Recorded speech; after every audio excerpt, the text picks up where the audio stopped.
sometimes we just wait typhoon strike.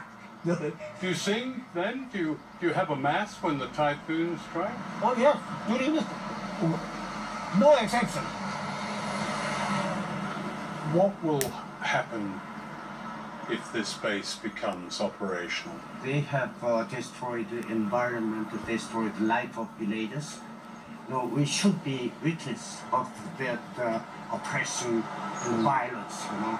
Why do they do it? Well, they'd like to rule the Pacific area, whole area, right? They'd like to make China isolated in this group. Yeah.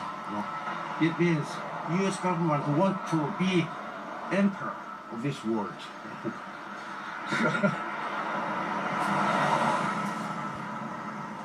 Meanwhile, a Quaker called Mr. O joins them with his own ritual of protest, accompanied by an artist called Wildflower.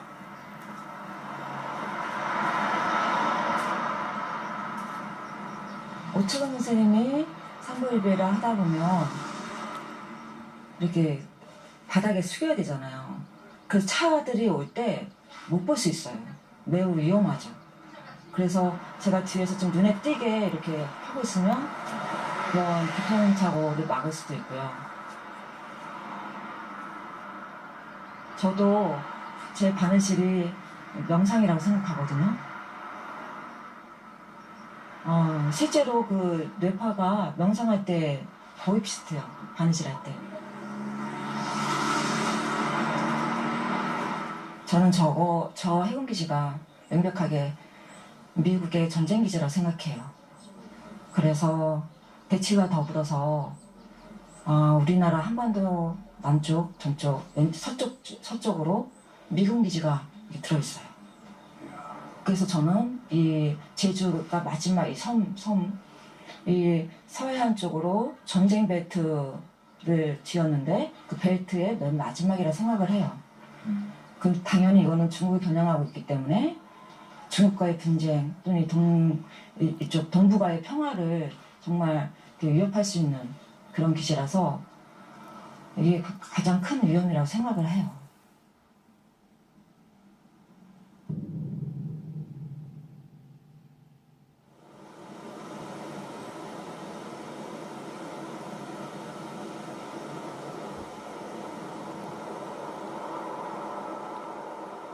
This is the center of an empire that never speaks its name, whose power is represented in this extraordinary world map of American military bases.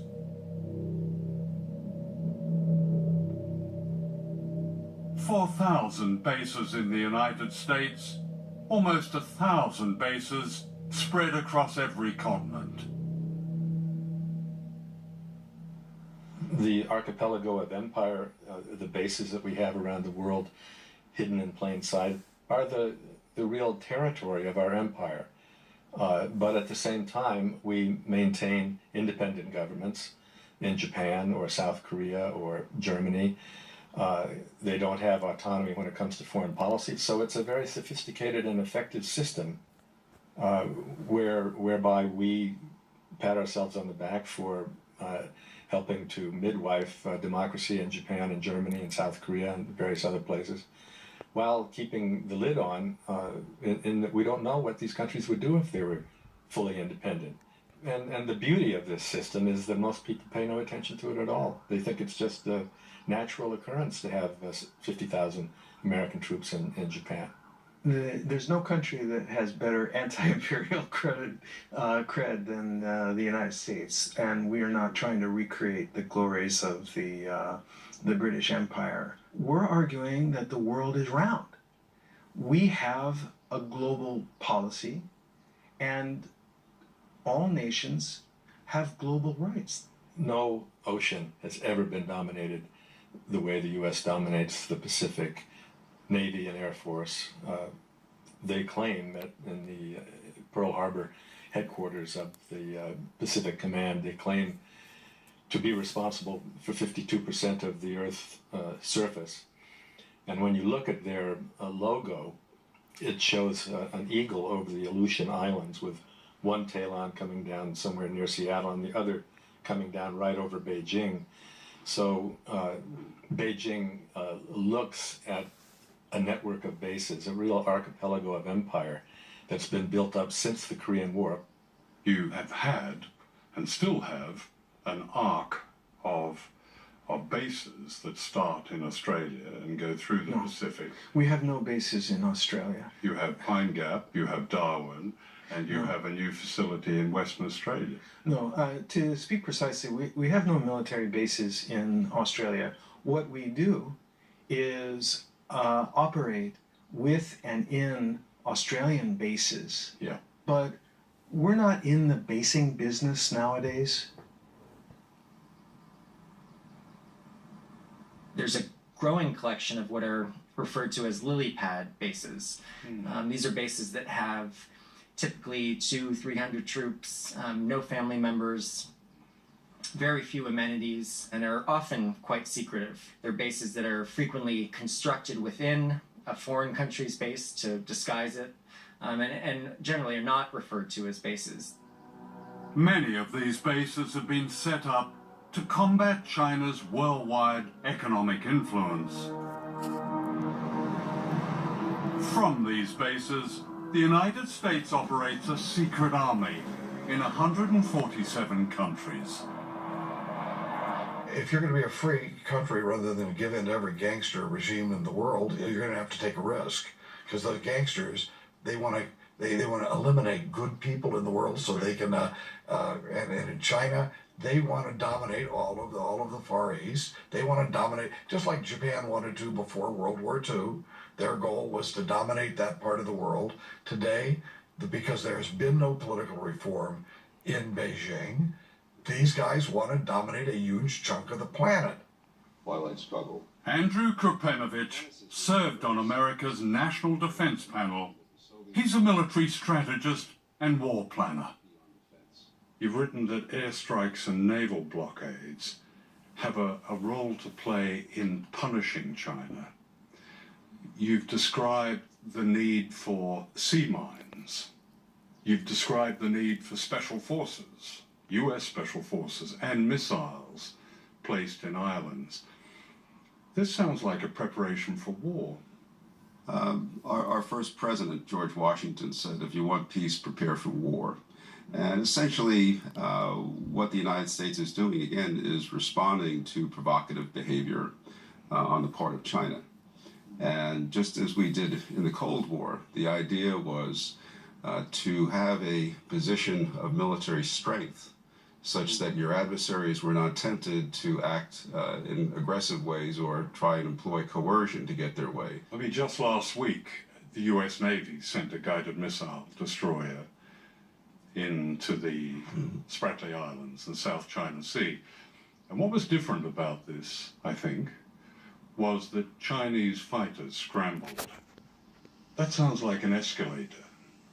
Well, again, from an American perspective, the escalation was the Chinese beginning to militarize these islands in the first place, moving its military capabilities down into that region, engaging in provocative behavior against the commercial activities and military forces of other minor countries in the region that have claim to those islands.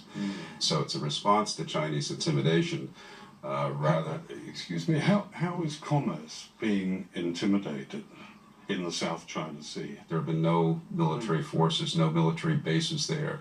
The Chinese... Except the United States military base. Not in the South China Sea, and not even in the Philippines, because the United States withdrew its forces in the Philippines. But the United States is back in the Philippines. The Philippines and the United States have announced 5 different locations scattered all throughout the Philippines where U.S. troops will be stationed on a rotational basis. This threat to China from yet more US bases on its doorstep was not an issue when an arbitration tribunal ruled against China's claims to the strategic Spratly Islands in the South China Sea. In 2015, the US Navy rehearsed a blockade that would cut China's lifelines of oil and trade and raw materials. The danger of confrontation grows by the day. The US Navy is on the doorstep of China, regardless of disputed islands, and is there with low draft ships, planes, battle groups. It's right on the doorstep. What if Chinese ships, what if the equivalent was off California? Well, John, we ask ourselves that question regularly, and it's important to put yourself in the other guy's shoes. Yeah. So look, we don't operate in the Pacific in an effort to scare China, to contain China, to backfoot China. Our operations and our presence, first of all, is warmly welcomed by the vast majority of the coastal states, but secondly, is fully accepted by the Chinese. Time after time. Is it fully accepted? Yes. My impression. By their words. The Chinese My impression leaders, is that they're scared. And this is what they're scared of. A noose of bases right around China.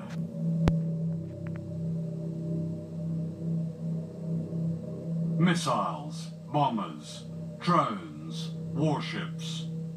A provocation of war. Today, I state clearly and with conviction America's commitment to seek the peace and security of a world without nuclear weapons. Under